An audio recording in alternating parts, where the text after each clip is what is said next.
Hi there, my name is Nyawargak Kiir, and this is Waraga Global Influence Podcast. This is more than just a podcast, it's a moment. We are here to impact your lives, to educate your minds, and to inspire your amazing, wonderful hearts. Now, before I introduce my guest, I just want to invite everyone that hasn't subscribed yet to please subscribe, share, and like so that you don't miss any of our videos. Because we are here to making sure that you learn. Now, today, my guest is one of the people that you will really appreciate later when you learn from him. Now, get your pen, get your notebook, because we are here to learn. And tie that seatbelt, because we are about to take up to a journey that is very interesting. Now, let me just introduce my guest. Okay. How are you? Yeah, I'm good.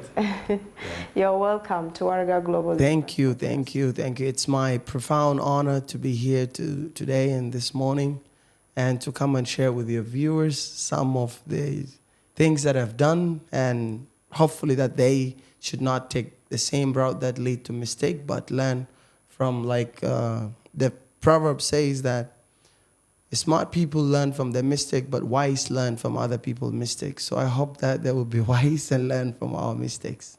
Wow, excellent. Now, to my viewers, please introduce yourself. Okay, I'm called Duol G, Teng. By profession, I'm a businessman, and I'm also an advocate for youth right. So, and also I hold many titles. One of them is the chairperson for the Association of South Sudanese Entrepreneurs. So I am a person who is passionate about business, talking about business, and also youth empowerment through business. So this is maybe me in short forms, but with the conversation, you get to learn more about me. Thank you so much. Duol, you are a whole package. I understand that you are an entrepreneur and are very good at that. You're very successful. Now, before Duol formed King Power Company Limited, before Duol became the leader for Entrepreneur Association in South Sudan, what was life like to you? How was Duol growing up? What was the childhood like? This is, it's always, you can connect the dot in retrospect when you look back. I was born in Sudan. I studied in a town called Kosti. This town called Kosti, it's in the middle of Sudan, actually. So I was born to my parents. My mom, her name is Nyambul, and my father's name is Garjek. So both of them did not get education, but they managed to educate us. My father, he was engaging in business, so I think I picked the trade from that. So studying in Arabic, it was normal until when I applied for university. I was accepted in University of Juba. I was admitted there. And now the challenge came. They shifted everything to English. So there was no time for me to have excuse, but I had to just cop up. So I, just work hard. Sometimes it takes like a day to read just one page, You go through translation. But that of was course, the time you were transitioning from Arabic to English? From Arabic to English, that was around 2006 exactly. That's when I was admitted in the University of Juba, College of, we call it SMS, School of Management Sciences. I've studied accounting. So like any other person, we were told to go to school, you get good grades, and then you go and get a good job at paying handsomely. Yeah, so it wasn't an easy journey when I came to Juba around 2010. That was around actually during the referendum when South Sudanese were casting their votes whether they would remain in the Sudan or actually have separated, of which we chose rightfully to have our own autonomy as the South Sudanese. So when I came here to Juba, I was looking for a job. There is a story here I will share. It's a very interesting story, and a lot of people can learn from it. When I came, I have friends that we used to sit in High Saura. So when I asked them about, hey, what's up, guys? How about work and getting, and they were telling me, look, you see, there is this guy, let me not mention name. There's this guy here, graduated 27, no job. That guy, 29, no job. And I was like, this is not the right circle for me. So what you can learn from here, that circle is important. And normally people, cannot see that the impacts of their circle to their life. So I had to move out of that circle, and I knocked every door that is possible, and eventually I got a job with the Ministry of Tourism and Wildlife Conservation. Then subsequently I get a job with DAR Petroleum, and worked for DAR for 10 years. Also, that's another story. We'll get to talk to that. Yeah. So that's my journey prior to becoming the DOUL now. What was the transition like from Arabic to English? Was it that hard? Because clearly you were intentional, and that's why you can speak good English. Someone may think you have traveled to America. Yeah. I just want to add something on what you've just said. You mentioned a very, important point on the circle. They said there is a saying that goes, the kind of people that you surround yourself determine the kind of quality relationship that you will have, and the kind of quality of life that you will get as well. I think it's very crucial as, as human being to always be keen and, be very careful of the people that you're surrounding yourself with, because they said also when 5 thieves, and you're moving with 5 thieves, you will be the 6th one. When you are moving with 10 drunkards, you'll be the 11th one. That is something really good. Now, I understand, when did you, now after being in that kind of circle, and after realizing that that is not the circle that you should keep around, what did you do next after that? I think, thank you. It's a very interesting question, because also this is play a role when you have to make an active decision of changing yourself. And that's actually requires something very important, that is self-awareness, that you have to be aware of yourself. So that's the first thing. So when I came, and sometimes, don't get me wrong, sometimes you might be the person actually that is the circle. Because if you always give excuse of things why they're not working, or you justify, so you might be also one of them. So it's just start with self-awareness. And when you're aware of yourself, then you look to yourself through a neutral lens, that you see yourself and others, and you see what you do, where it comes from your background. So some people who grew up in a poor family, some people who grew up in an abundance, some, this is influence your thinking pattern. So you have to be aware of your situation and your surrounding, and you should not always look yourself like, there is a saying that an eye cannot see itself. So you understand that you have blind spot. So I had to draw myself back and look at myself from a different lens, as like, this is not it. There are people that are getting jobs, and addition to that, nobody is just like cut off from the tree. All of us are linked somehow. So you have family, and then you tap into those resources, how you can leverage your connection, the people you know. If you do not have the right circle, you can build it. So I can say for me, it starts with self-awareness. And one quote actually helped me to actually transition. The quote, I found it in a book that I bought from Kampala, if I can remember well. The quote, it goes like this. It's about preparation and opportunity. The quote goes like this. It's better to be prepared and not have an opportunity than to have an opportunity and not to be prepared.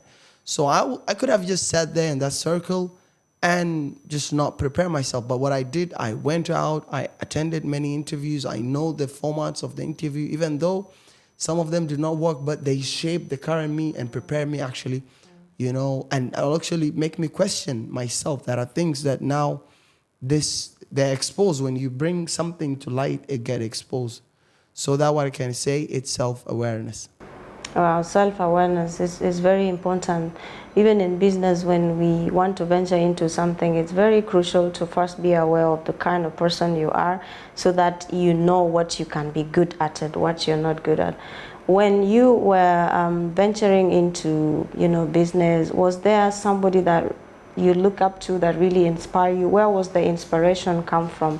Because I understand you work for the Ministry of Wildlife, and you also worked with DOUL. Oh my God, I can't wait for you to talk about that.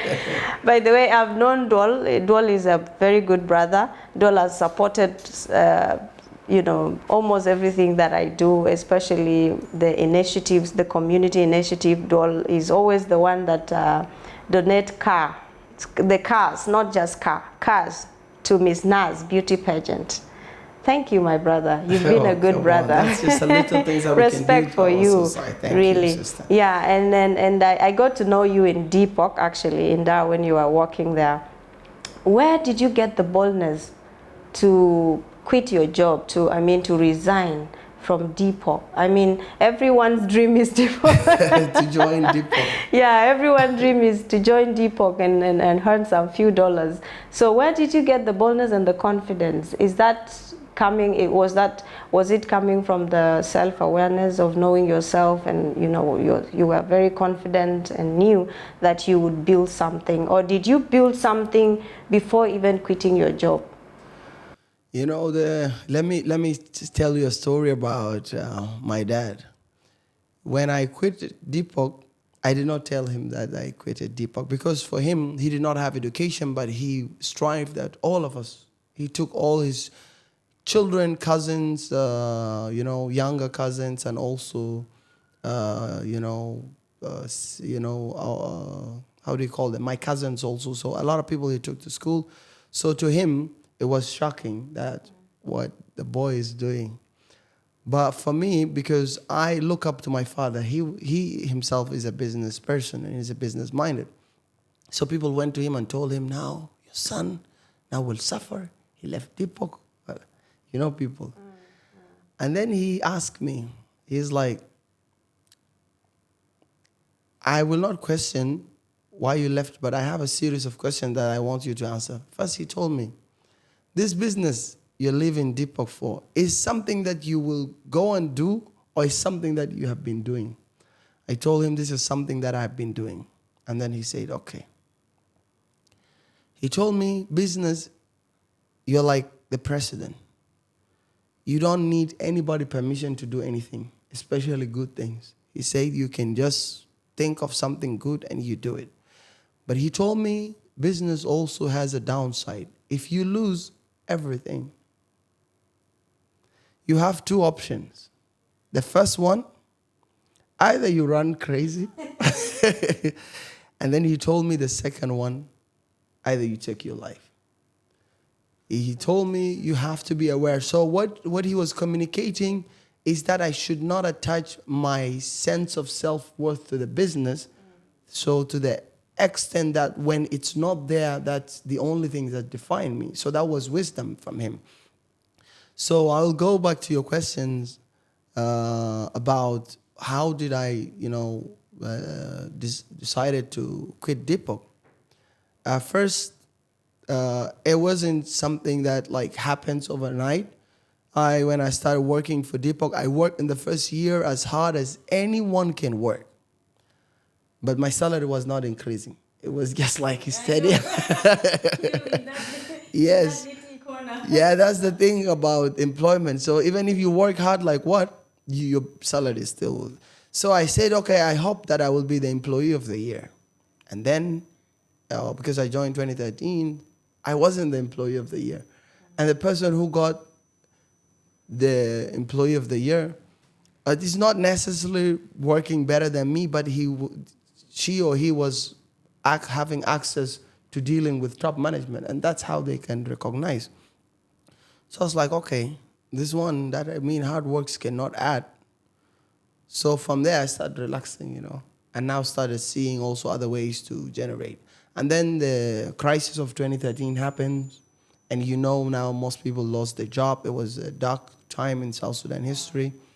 So I began to have more and more responsibilities. So to me, it was born out of necessity. So it wasn't like, oh, this is my passion and only this. But sometimes also you have to feed yourself. So I started watching such as your podcast, content about business. And then we started the first business with a friend of mine. And it was, we call it Dream Ice Cream. And it never opened. It was in WOW. That was the. Yeah. No, we put money in WOW. We never went to WOW. I don't know how WOW looks like. I don't know if there are people that would like ice cream. But so it was again, anything big start from failure. So we fall on our faith and face down, but we had to get up again. And I started selling cars. That's when I was like, okay, let me do something within here. It started just for me to earn a few extra bucks that I can cover for some of the expense that are coming, because of the extended family and this. And nobody can complain, about this. This is our nature, South Sudanese. So the only things that you could do, you could just try to work a little bit harder. Just try to, just expand your network and this. So in 2020, I strive to be a section head. So it was more to me, I said, okay, if I have to leave Depot, I shouldn't leave like only as a senior staff. Yeah, I said, okay, let me leave Depot as at least, on a senior level, or maybe section head, it's equivalent to the deputy manager. So I hear things, this is how things work, of course. I lobby for the position, yet I know and I believe that I'm qualified. And I got the position. But due to some politics, my name, the list appeared. There was a list that in March in 2021 that was sent to the JOCs, and I was placed as the section head for catering in the GS department, which is the deputy manager for that level.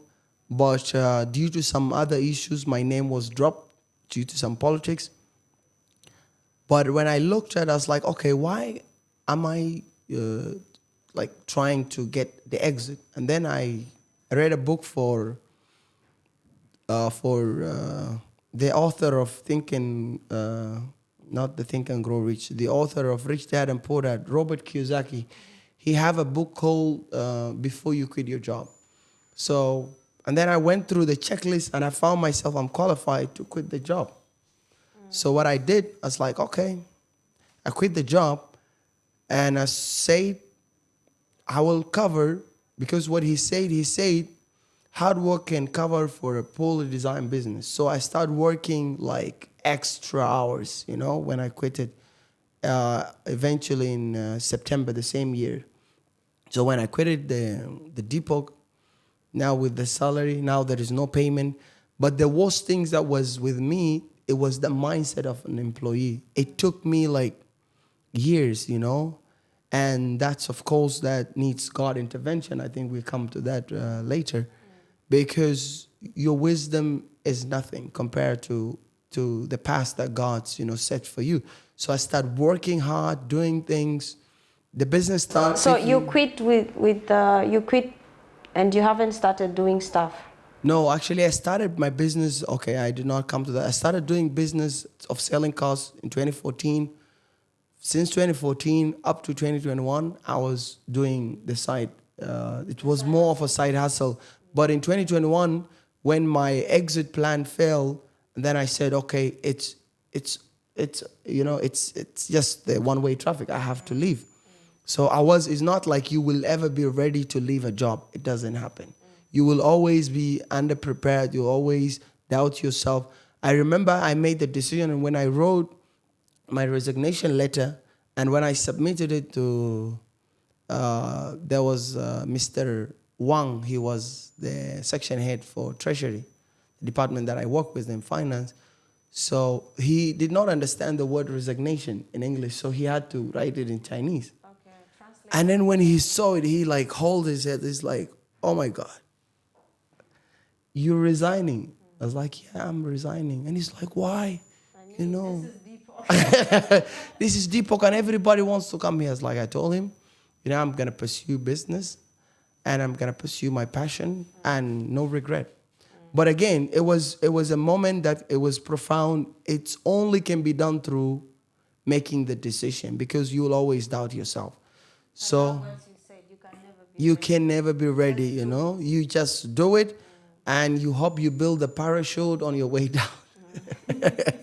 So there is no right way to do it. But again, you will eventually lose everything you have.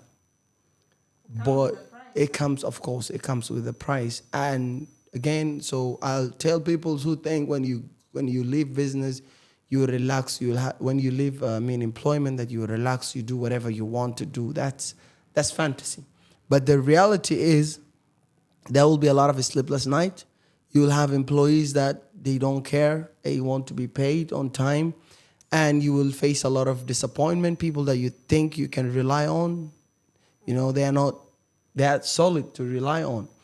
And eventually you will know that the only person that you can rely on is God. Yeah. Wow. So God has been my fortress, has been my I can say, my savior. And before, I was like on and off believer, but now currently I'm 24/7 I am on. And what you understand is that God's actually never left you, but you left. He's where you left him. So once you put God in the picture, whatever you do, it will work out. The bills will somehow be paid. Yes. Tell me about that transition. Now you quit the job and you're now focusing on the company. What were the challenges like? What are the major? I know everything, even when you're employed, there are always some challenges. And also when you're running your business, there are definitely some challenges, because everything you do in life, there are always some ups and downs. What were the challenges, some of the challenges that you encounter now after after quitting resignation? You've now submitted your resignation letter to Deepak, and you're now on the path of starting your journey into entrepreneurship. I think challenges are maybe does not carry the weight that I can describe, but it's immense challenges that you will face. First of all, it's your mindset, because you try to operate that you should get money on monthly basis, but in business it doesn't work. That is the money cycle that minimum take like 3 to 4 months for your money to go and rotate. If you have a business, that's something that you're running. So, and also now you have to understand deeply about business, because you only fantasize about business, that driving the nice car, just put it on the suit, that's the business. But what you discover is you have to learn, first of all, what is your business model? Is it B2B, B2C, business to customer, business to business? Is it a public-private partnership? So you have to do a lot of learning, and that's required, of course, that you would be a person that is willing to watch content like this, that are available for them for free. Yeah. And also you read books. So the challenge now becomes that you have to equip yourself with the knowledge. And the hardest thing is to unlearn what you already know. It's easier said than done to unlearn what is there, because now what happened is your brain has certain way that it has been functioning. So what happens now, you call your brain back to reset it, like you take it to the factory setting, whereby you want to orient yourself and approach business from a perspective of, first of all, being driven, team-oriented, instead of you just working alone. And of course, other challenges comes in forms of financing. You think that you should be financed just because you have a good idea.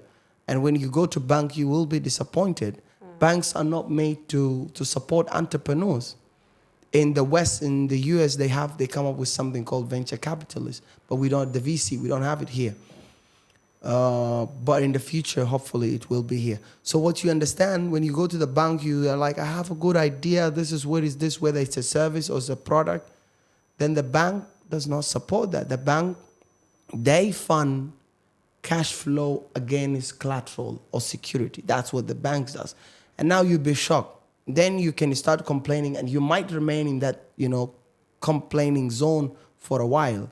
And also now is the interpersonal relationship and how to approach, and how also you have the power to convince. One of them is public speaking. How can you pitch your idea to people? How can you position yourself rightly in business, and how you can do the right advert? So it has a lot of technicality, and also, but the most important things that I can say, which is the challenge, is the mindset. You have literally to take a lot of effort to and learn what you already know, and to work in the mindset, and also changing your circle. Be with people that are ahead of you. Like she said, if you're with 5 thieves, there's no doubt, even if you're Christian, that you at least, you will eat money that is stolen. So changing your surrounding is one of the things that you should be aware of, and also reading, having knowledge. But I can tell you one thing that will never pass the test of time is God. If you don't put God first, the Bible says that the little that the righteous have is better than the abundance that the wicked have, because the wicked just in no time will be no more. And David said, I was young, but now I'm old, but I've never seen the righteous forsaken, nor his children begging for bread.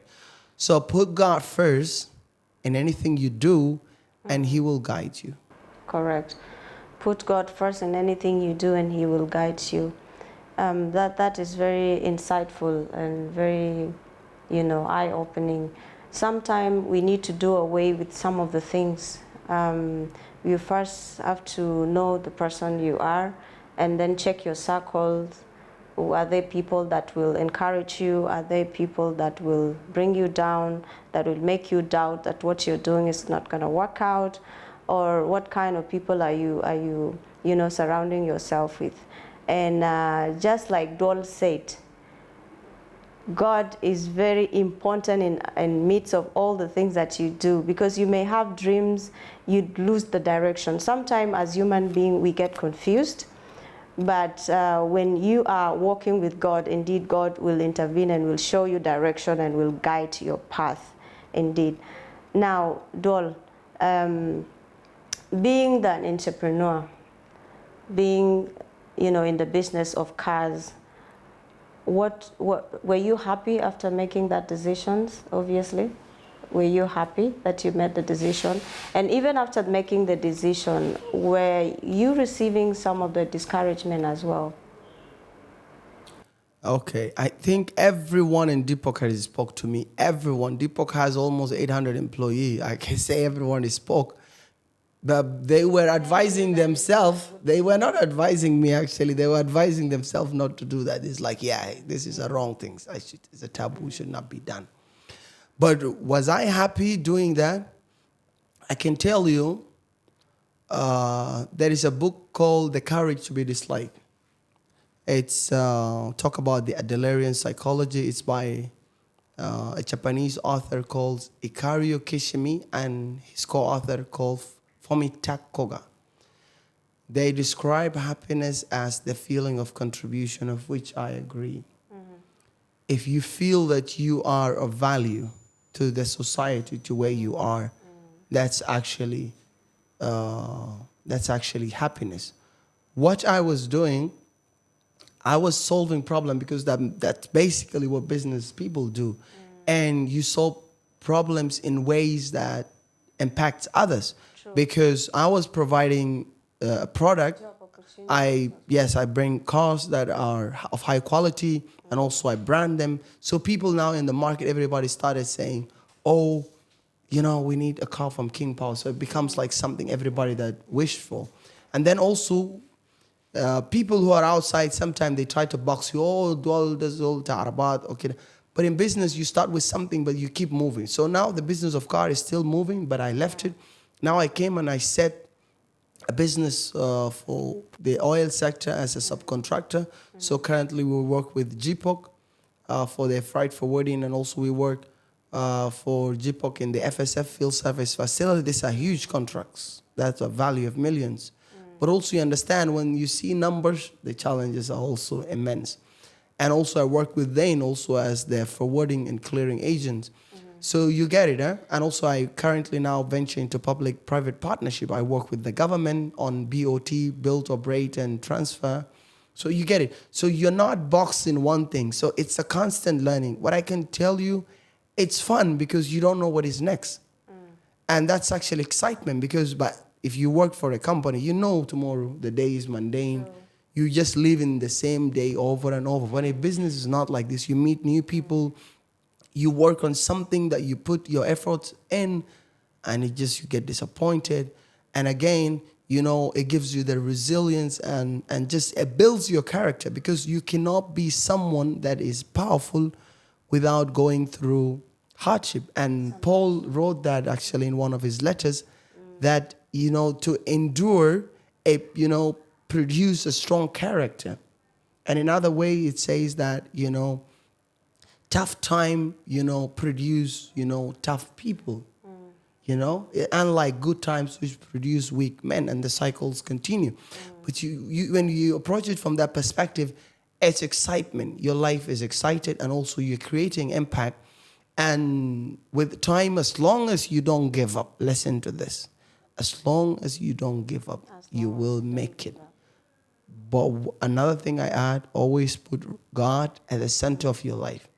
Not you push him at a corner, put him at the center of your life. He knows everything. He alone wise. God doesn't want to be number one. He doesn't want to be number two. He doesn't want to be number three. He wants to be at the center of everything. Exactly. So many people are complaining, especially youth, because youth oftentimes, I always say it, and I'm not afraid to say that they are the people that suffer the most, especially in our country and even beyond. And many people, not only youth, but everyone that is in the market, everyone that is doing business, whatever business that they do, complains that it's very hard to get access to some of these contracts or to get job. What works for you? How are you able to see an opportunity and be able to seize it? Okay, let me say this, and there is no disclaimer in this. Over 80% of what you will do will not work out. Over 80%. If I show you now my laptop, you will see proposals that I will look at. I'll be like, who did this? But I did them. So, but the 20% or the 10% that works out, it makes up for the rest. So just know, you don't know how many times you will try until you succeed. You might try 80 times and then you get the success at the 81. So just knows that not everything will be rainbow and sunshine. There will be lots of ups and downs, and that's the price of being a business person. But it will build your character. But as long as you don't give up, things will work out for you. For me, what works out, I believe it's the resilient. Because what I do, my father, he was a very successful business person, and in Sudan, and he didn't have formal education. That to me was a push. I was like, if my father could do it without education, and I'm the same genes, I have the same genetic. I was like, so that to me was an anchoring. So you need something to anchor you, and that's known as your why. Wow. Why do you do the business? So you should really ask yourself, why do you do your business? Because if you only focus on how and you lose the hindsight of why, you will always fail. And you will always be easier for you to give up. But if you know your why, let's say, for instance, you're doing it to make sure that your elder mother doesn't have to work, that she should sit, that she knows that she gave birth to a daughter or child, and that child is being blessed by God and is working hard. If that is your why, there is no way that you can give up on that why, because that's your mother. You cannot give up on your mother. But if you do a business in forms of luxury, you want the car, yeah, you could give up on a car. Yeah, you could give up on impressing people. But sometimes there are things that are deep down. And there is a philosophy that Toyota use. It's why. They ask why 5 times before they do anything. So you can use that also as well. Before you do anything, ask yourself, why am I doing this?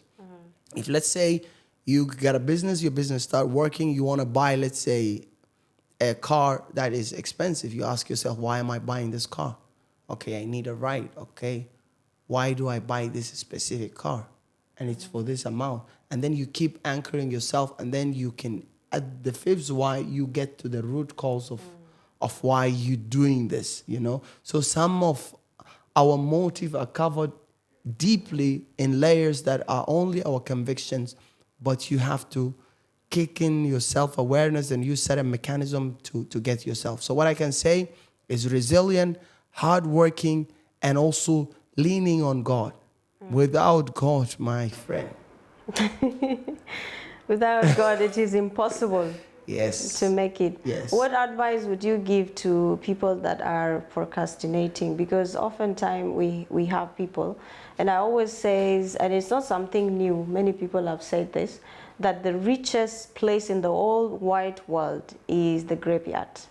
Because so many dreams are buried in that place, so many great ideas that would have changed this country, that would have changed the entire world, that would have changed a lot of things in this world, that would have actually made this world a very better place, buried in that place. So what best advice could you give to people that are procrastinating to start off a business, you know, out of fear or something? Okay, let me give the audience this quote. The magic you're looking for is in the work you're avoiding to do. So do the simple things, and then the great things will follow. Someone will say, oh, they need a business of $100,000. Some will say $10,000.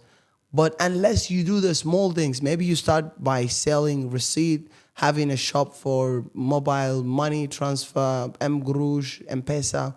When you start with these small things, it's not that this will define you, and that's wrong. This is what people get it wrong, you know. When you start with the small things, it teaches you the basic.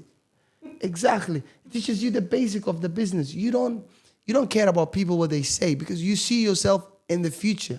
You don't see yourself now. So when you do business, the first thing is not to get money, because if you approach it that way, that's the why, which is wrong. You can give up on that. But you do it in a sense to learn. To people who are procrastinating, it has to go back to self-awareness, and then you should always know the reason why you give to yourself. There is a concept in psychology that is called the spotlight effect. The spotlight effect, let's say, you know, you called me for this podcast, and I can say, oh, you know, I'm not ready. How will I look now on the camera? People might judge me. Spotlight effect, it's your brain start giving you idea why you should not do something. But I'm telling you, people think that success and failure are two different things, but that's wrong. Failure and success, they are bordering each other. Actually, you cannot succeed without ever failing. Failure, it's the compound that you have to work through until you get to success. So sometimes you might be afraid to produce something inferior to the exaggerated, you know, sense of your identity, or me, I cannot sit and do this more. That's wrong, you know, and that's the things that bring the procrastination, because and sometimes, yes, the fear of unknown, and again, it sometimes turn into what is known in psychology as you know, the inferiority complex or the superiority complex. You find people now move around telling you, oh, Hana, Zaman, I used to do this or this, I just, these people, and now they get it easy. Or somebody will say, oh, because maybe I'm not from this tribe, that's why, you know, we cannot. And again, you're victimizing yourself. And that's what leads to procrastination. You have to have self-awareness, embrace failure, because if you want to succeed faster, you have to fail more. That's what I can say about procrastination. Oh, If you want to succeed more, you have to fail more. Yes. You have shared earlier on about some of the things that if I look at your laptop, it will blow my mind, because in this life, you know, that is one thing that really people don't understand. They think that they are quick to look at the result, but they're not looking at the process. They don't want to check back at your background and check how did DOUL came to a point where he is successful today. How was the process like?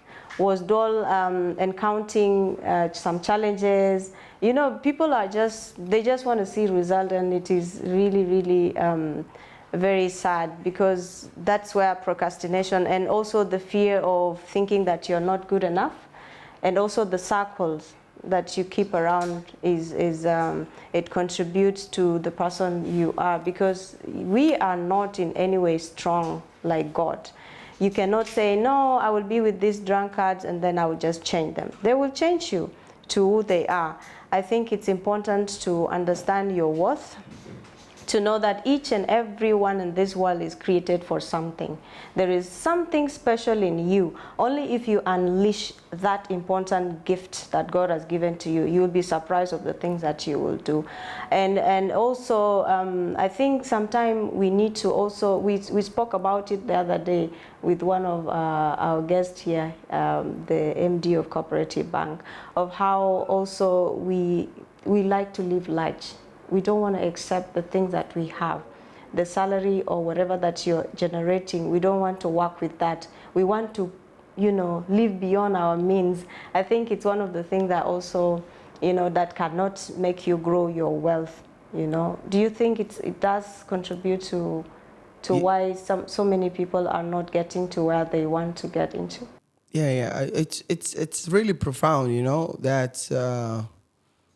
When people refuse their current status and start seeing themselves and in a way that is not, you know, their reality, of course that comes with a lot of, you know, downside, because now you'll be delusional and you start living in your own bubble, and what start happening is you would refuse and you try to compromise for that through lies, and you just you try to make sure that people don't get this.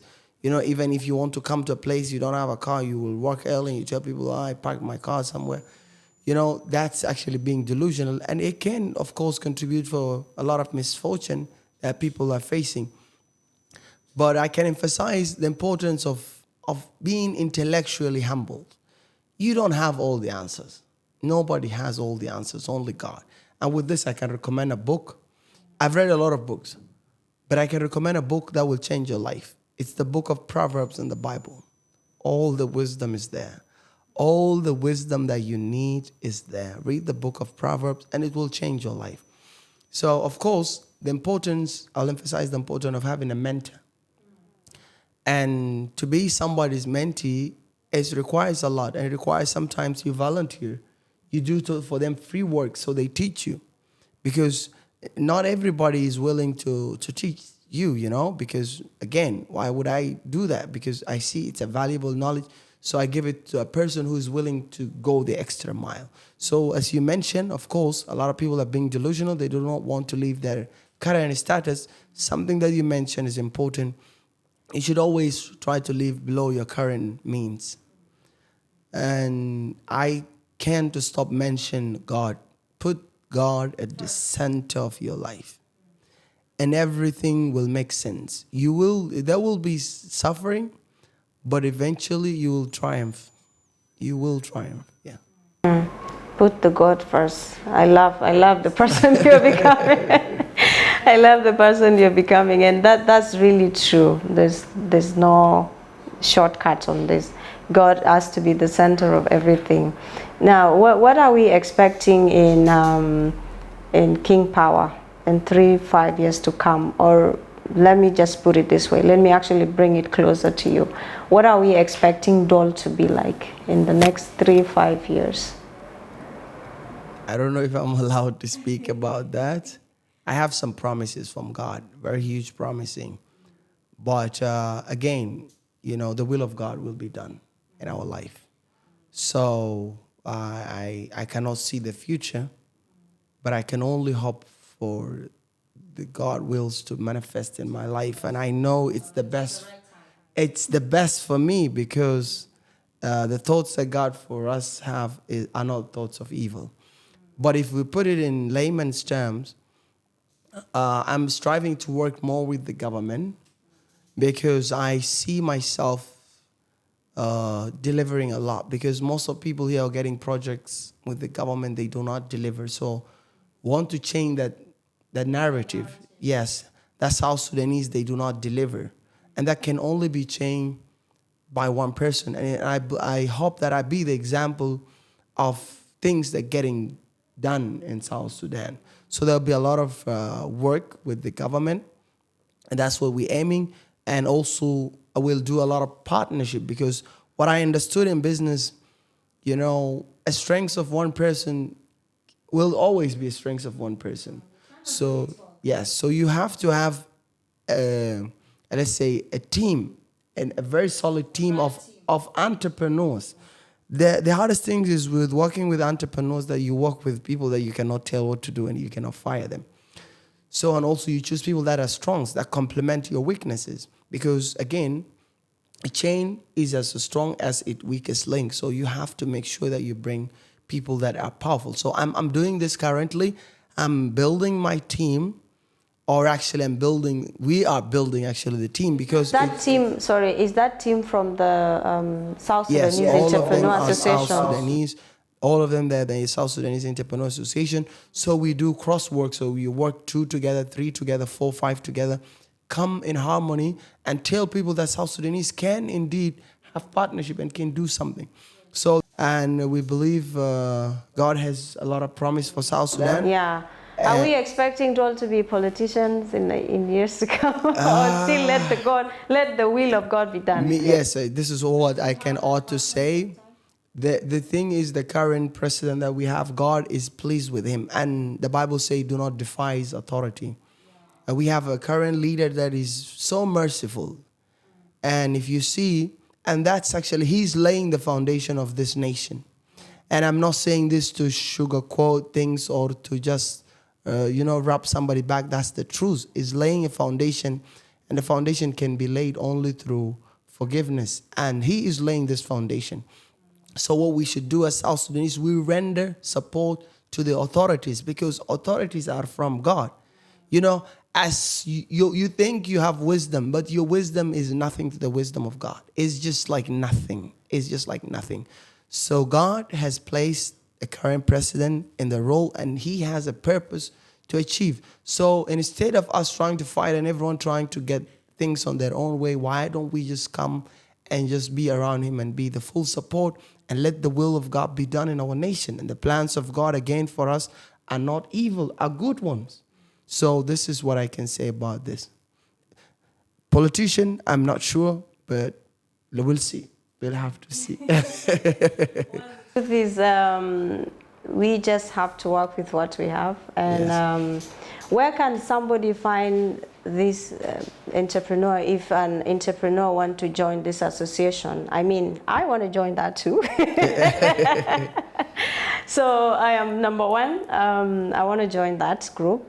But if, some other South Sudanese entrepreneur that would be interested to join this amazing, wonderful, great minds group, where can they find it? Yeah, what are the requirements for someone to join it? I think the requirements are basically simple. You be somebody who is in business or aspiring to be in business, a South Sudanese by nationality. And currently, actually, the association have a lot of programs. First of all, we have the monthly forum that bring entrepreneurs together to talk to the government. Most of our people prefer to talk about the government, which is very wrong. Why would you talk about the government when you can talk to the government and tell them their grievances? And again, who's the government? It's us. The same people who would clean their toilet at home, they will make sure that the public toilet is not clean because they think it's for the government. But you are the one using it. So what we did, we engaged City Council, we engaged the Ministry of Youth and Sport, and we engaged also We engage the NRA, all the relevant the legislative assembly. So we engage them and foster that harmony whereby people speak to the government and tell them this is what we want. This is a lot of people like to complain about city council. We always Before you go there, actually, that was the question I wanted to ask. What are you people doing about city council? As in, what approach are you? Because many people are complaining currently that city council, I don't know, that city council over disturb. Are you people talking to city council, and are they explaining what is happening so that people don't misunderstand them? Because it's almost every person in business that really complains about city council, the South Sudanese, the non-South Sudanese. So what are some of the discussion that you people have with city council? You know, I wish if this podcast was somebody from the city council, of course. So we don't accuse people because accusation is for the devil. But a lot of people are not happy with certain policies, and I think this one we can be adjusted through the dialogues. So in our monthly forum, we make sure that we invite representatives to the council to talk and hear from the entrepreneur, the stakeholders. So this is actually very important things that for people to talk to the city council. So it's a work in progress, and I don't think it can be achieved in one day. Of course, we have a lot of grievances. The government has right also to collect taxes. A lot of people are evading taxes. But again, it's a work in progress, and it can be tackled at their point, because we cannot just generally speak about the city council, because if you look at that, it's Couture Block, Jibba Block, you have this, and also we have other entrepreneurs outside the capital city, and also there is those councils of the state are part of our transitional legislation and also a constitution. Again, so what I can say, it's a work in progress, but all our aim is not to accuse the city council, but to bring them and to tell them these are the grievances. And also we try to advocate for certain policies that work for certain countries. Like in Rwanda, they have something called tax holiday. When you start a business as a young man, they give you a tax holiday for 2 years. So this is what we advocate for. So our work is to advocate and bring people in harmony, and not only to throw accusation, So I will talk about the forums that the association has, and I'll talk of how you can be part of it. Yes. First of all, I say the monthly forum. That's a forum that is monthly, that brings, again, stakeholders, city council, the government, the Minister of Finance, the Minister of Youth. There are a lot of clauses in the Revitalized Peace Agreement, the Youth Enterprise Fund, the also female enterprise funds, a lot of them that have been integrated in this. So it's more of awareness platform for youth to come and learn. And again, we have a business female expo that is every 2 months. It's more like a bazaar. But now what we do, we showcase 3 or 2 females that are doing something. They share their journey. The people, and we call on businesses that establish banks, and those who establish, they'll come and buy all their products as a form of support to them. And also we are really working hard on gender mainstreaming, because a lot of our females are left behind. And we know if you have a team, half of that team is not playing, and I don't think you have a chance to win.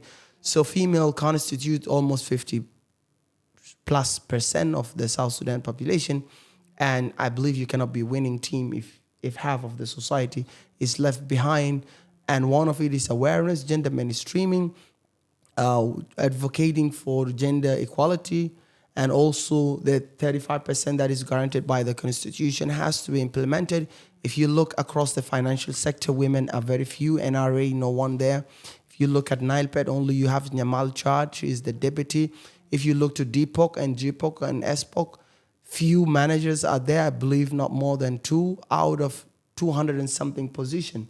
If you talk of 35%, you talk of 60+. Yeah. And these are positions that have to be held by women.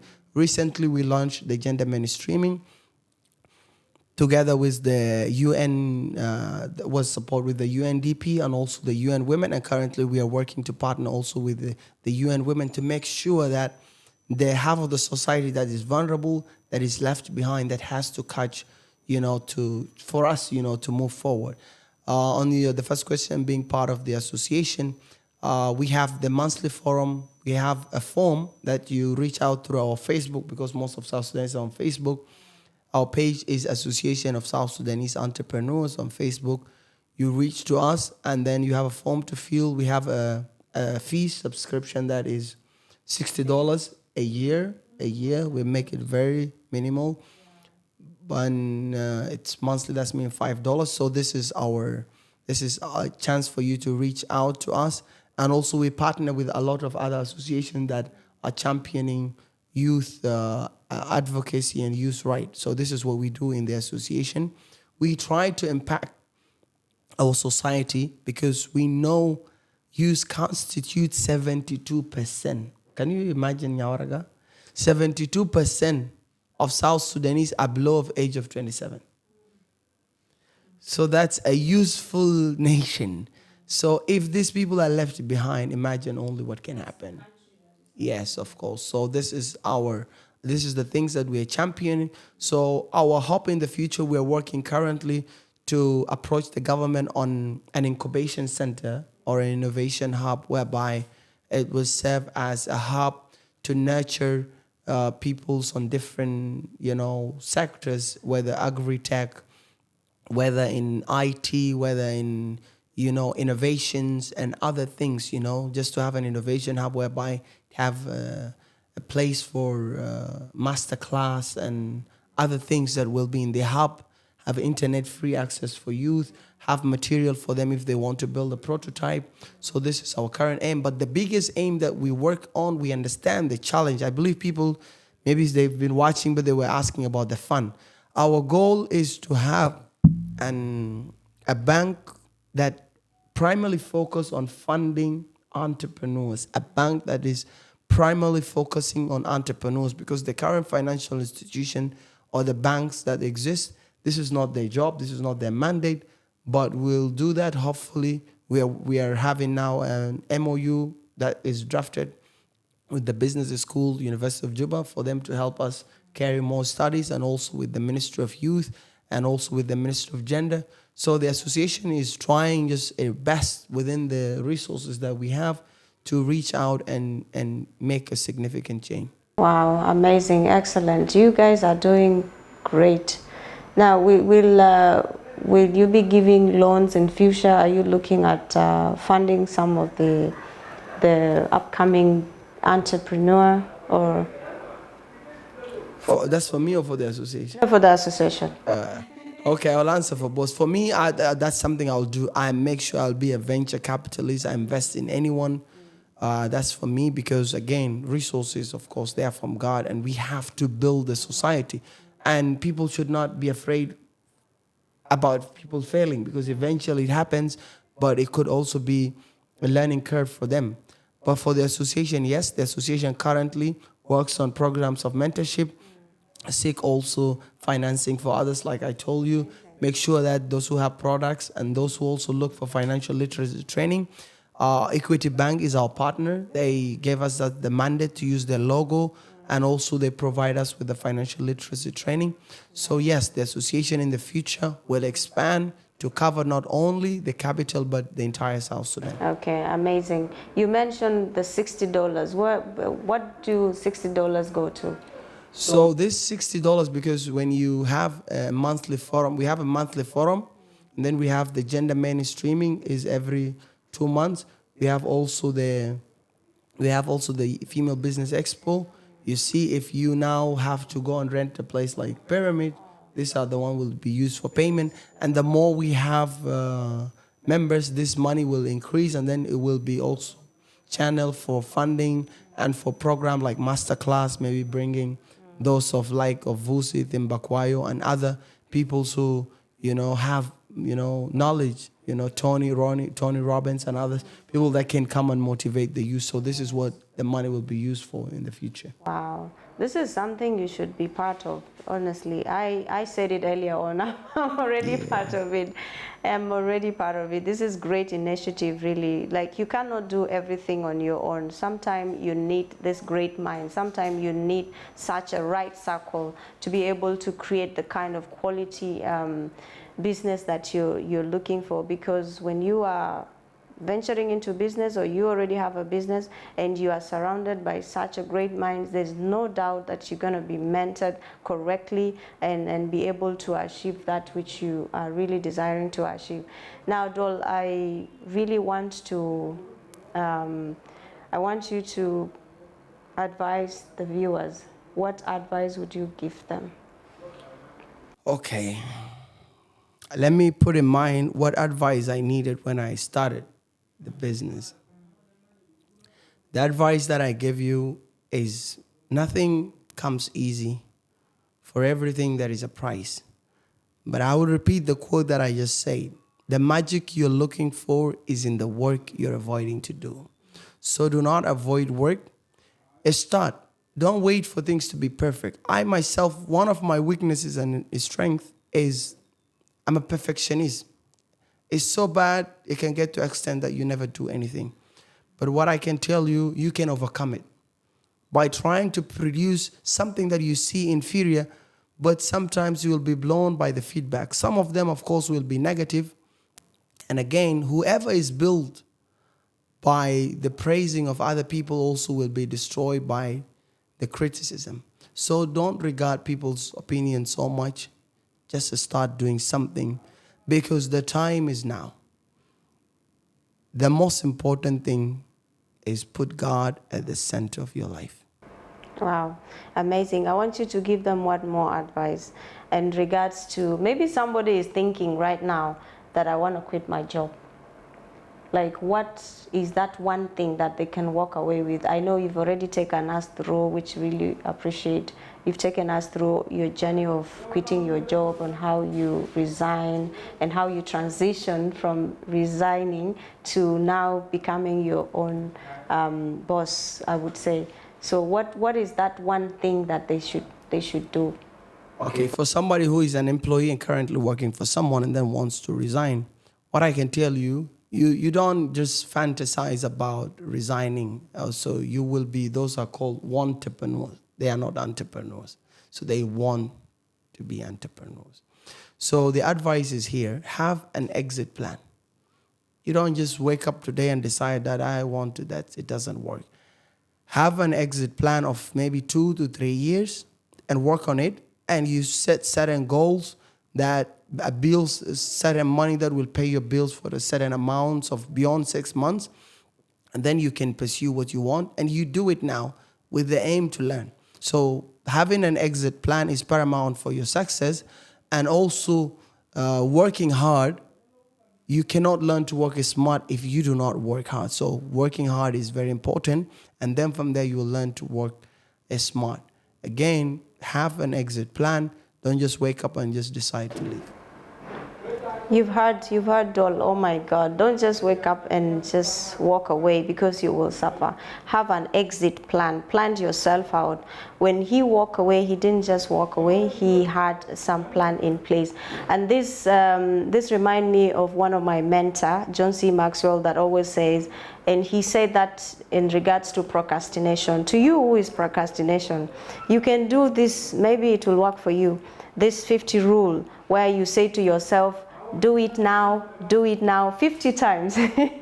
Do it now and do it now 50 times every day and see what happens. And read more books like Duol. Maybe, hopefully you will speak English like him. Anyway, thank you so much, my brother, for coming over. We really appreciate so much. Now, for those of you who have not subscribed, please do the needful. Don't just come and watch and learn, just do something nice, okay? Do something nice. And don't forget to rise, lead, and influence, okay? Bye, till next time, bye.